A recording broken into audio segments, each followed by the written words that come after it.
दोस्तों, दुनिया आज एक ऐसे टाइम से गुजर रही है जहां न्यूक्लियर वेपन्स की थ्रेट्स ना सिर्फ डिप्लोमेटिक लैंग्वेज का पार्ट बन गई हैं, बल्कि ग्लोबल स्टेबिलिटी के लिए एक सीरियस थ्रेट भी।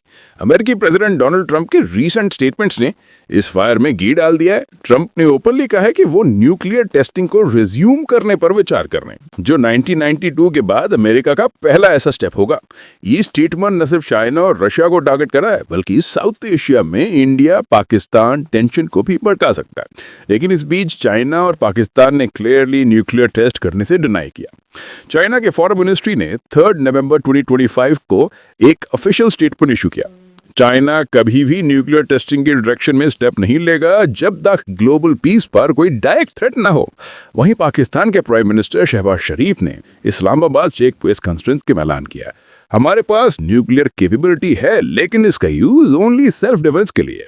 किसी भी काइंड का टेस्ट इंटरनेशनल ट्रीटीज का वायलेशन होगा और हम ऐसा नहीं करेंगे। ये दोनों डिनायल न सिर्फ ट्रंप की धज का डायरेक्ट रिस्पॉन्स है, बल्कि global nuclear non proliferation system को स्ट्रांग करने की कोशिश भी दिखाते हैं। दोस्तों, इस वीडियो में हम डिटेल में डिस्कस करेंगे कि ये डिनाइल्स क्यों इंपॉर्टेंट है, इनका हिस्टोरिकल कंटेक्स्ट क्या है और ये ग्लोबल जियोपॉलिटिक्स को कैसे इफेक्ट करेंगे। हम south Asia, US China relations और न्यूक्लियर ट्रीटीज के पर्सपेक्टिव से एनालिसिस करेंगे। डोनाल्ड ट्रंप का सेकेंड टर्म 2025 से स्टार्ट होते ही यूएस फॉरेन पॉलिसी में एक अग्रेसिव टर्न आ गया है। 1 नवंबर 2025 को फ्लोरिडा में एक रैली के दौरान ट्रंप ने कहा, अगर चाइना और रशिया अपनी हरकतें नहीं सुधारते तो हम न्यूक्लियर टेस्टिंग रिज्यूम करेंगे। ये ओल्ड गन्स को पॉलिश करने का टाइम है। ये स्टेटमेंट ट्रेड वॉर के बीच आया, जहां ट्रंप ने चाइना पर टैरिफ्स लगाने की थ्रेट दी है, लेकिन न्यूक्लियर टेस्ट इनका मेंशन स्पेशली चिंताजनक है। अमेरिका ने लास्ट न्यूक्लियर टेस्ट 1992 में किया था और तब से वो comprehensive nuclear test ban treaty का सपोर्ट करता रहा है। हालांकि इसे सेनेट ने अभी तक अप्रूव नहीं किया है। ट्रंप का ये स्टेटमेंट ना सिर्फ सीटीबीटी को वीकन करता है, बल्कि एक डोमिनो इफेक्ट क्रिएट कर सकता है। एक्सपर्ट्स का मानना है कि अगर यूएस टेस्ट करता है तो रशिया, चाइना, इंडिया, पाकिस्तान और यहाँ तक कि नॉर्थ कोरिया भी पीछे नहीं हटेंगे और वो भी न्यूक्लियर टेस्ट करना शुरू कर देंगे। इस कॉन्टेक्स्ट में चाइना का डिनायल एक स्ट्रेटेजिक मूव है। बेजिंग ने कहा कि चीन हमेशा से ही पीसफुल राइट्स पॉलिसी पर ही जोर देता रहा है। चाइनीज प्रेसिडेंट शी जिनपिंग ने 2023 के G20 समिट में कहा था, न्यूक्लियर वेपन्स ह्यूमैनिटी के लिए कर्ज हैं। अब 2025 में जब ट्रंप की थ्रेट्स बढ़ी हैं, चाइना ने डिनाइल के साथ साथ यूएन में एक रेजोल्यूशन पेश किया है जिसमें ऑल न्यूक्लियर पावर्स से टेस्टिंग पर बैन लगाने की डिमांड की गई है। पाकिस्तान का डिनाइल भी उतना ही क्रूशियल है। इस्लामाबाद हमेशा से इंडिया के न्यूक्लियर प्रोग्राम को अपनी सिक्योरिटी पॉलिसी का पेस पॉइंट मानता रहा है, लेकिन हाल के वर्षों में इकोनॉमिक क्राइसिस और IMF से एड की जरूरत ने पाकिस्तान को हेल्पलेस बना दिया है। शरीफ गवर्नमेंट ने क्लियर किया है कि हमारी न्यूक्लियर कैपेबिलिटी डिफेंसिव है और किसी भी प्रोवोकेशन का रिस्पांस पीसफुली देंगे। साउथ एशिया न्यूक्लियर टेंशन का हॉटस्पॉट है। India China border dispute, Ladakh 2020 और इंडिया पाकिस्तान कश्मीर फाइट में सिचुएशन वर्स बनाई। चाइना का पाकिस्तान को वेपन सेलिंग, JF-17 फाइटर चिंता बढ़ाता है, लेकिन डिनायल्स से ट्रायंगुलर टेंशन कम हो सकता है। इंडियन फॉरेन मिनिस्ट्री ने कहा, हम न्यूक्लियर रेस्ट्रेंट की अप्रिशिएट करते हैं, लेकिन अग्नि और ब्रह्मोस मिसाइल्स का डेवलपमेंट कंटिन्यू है। एक्सपर्ट ब्रह्मचलेनी कहते हैं, डिनायल टेम्पररी है, टेक्नोलॉजिकल प्रोग्रेस कंटिन्यू रहेगी। ट्रंप की पॉलिसी है अमेरिका फर्स्ट, जो चाइना को टारगेट करती है। टैरिफ वॉर 2018 से चालू और 2025 में मोर इंटेंस। न्यूक्लियर थ्रेट इस वॉर का एक्सटेंशन है। चाइना का डिनायल यूएस को मोरली वीकन करता है। एक्सपर्ट्स के अनुसार ये एशियन इंफ्रास्ट्रक्चर इन्वेस्टमेंट बैंक यानी AIIB जैसे चाइनीज प्रोजेक्ट्स को स्ट्रॉन्ग करेगा। रशिया ने रिसेंटली पोसाइडोन ड्रोन लॉन्च किया, जो न्यूक्लियर पावर्ड है। पुतिन की थ्रेट्स यूक्रेन पर हैं। चाइना का डिनायल रशिया को आइसोलेट कर सकता है। नॉर्थ कोरिया और ईरान जैसी कंट्री साइलेंट हैं, लेकिन उनका इम्पैक्ट रहेगा। एक्सपर्ट्स के पैनल में हार्वर्ड के ग्राहम एलिसन कहते हैं, थोकुडाइड स्ट्रैप से बचना होगा। इंडियन एक्सपर्ट अशोक मेहता को बिनेट, साउथ एशिया में डायलॉग जरूरी।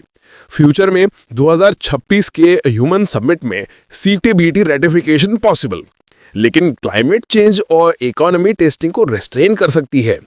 न्यूक्लियर टेस्टिंग से रेडियो एक्टिव फॉलआउट होता है जो कैंसर और बर्थ डिफेक्ट्स बढ़ाता है।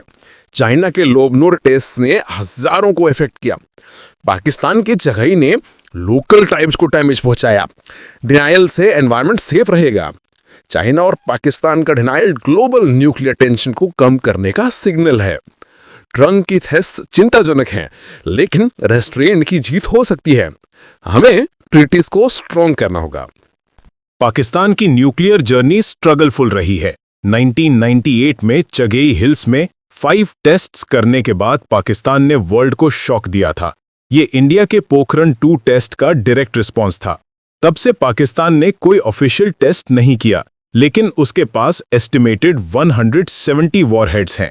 ट्रंप की थ्रेट के बीच पाकिस्तान का डिनायल एक पॉजिटिव सिग्नल है। प्राइम मिनिस्टर शरीफ ने 4 नवंबर को कहा, हम न्यूक्लियर वेपन्स के लिए नहीं बने, हम पीस चाहते हैं, स्पेशली इंडिया के साथ। ये स्टेटमेंट कश्मीर इशू के बीच आया, जहां रिसेंटली बॉर्डर पर फायरिंग हुई थी। पाकिस्तान का डिनायल पार्टली इकोनॉमिक कंस्ट्रेंट से इंस्पायर्ड है। 2025 में पाकिस्तान का फॉरेन डेब्ट $130 बिलियन है और IMF से 7 बिलियन की एड पर डिपेंडेंसी है। न्यूक्लियर टेस्टिंग से एड रुक सकती है। इंडियन पर्सपेक्टिव से ये डिनायल रिलीविंग है। इंडिया ने 1998 के बाद कोई टेस्ट नहीं किया और क्रेडिबल मिनिमम डेटरेंस पॉलिसी अपनाई है। लेकिन पाकिस्तान की फुल स्पेक्ट्रम डेटरेंस कॉन्सेप्ट, जिसमें टैक्टिकल न्यूक्लियर वेपन्स शामिल हैं, हमेशा चिंता का सब्जेक्ट रही। Stockholm International Peace Research Institute SIPRI के अनुसार साउथ एशिया में न्यूक्लियर वेपन्स की नंबर 2025 में 400 से मोर हो गई है। पाकिस्तान के डिनायल का इफेक्ट कश्मीर और अफगानिस्तान बॉर्डर पर दिखेगा।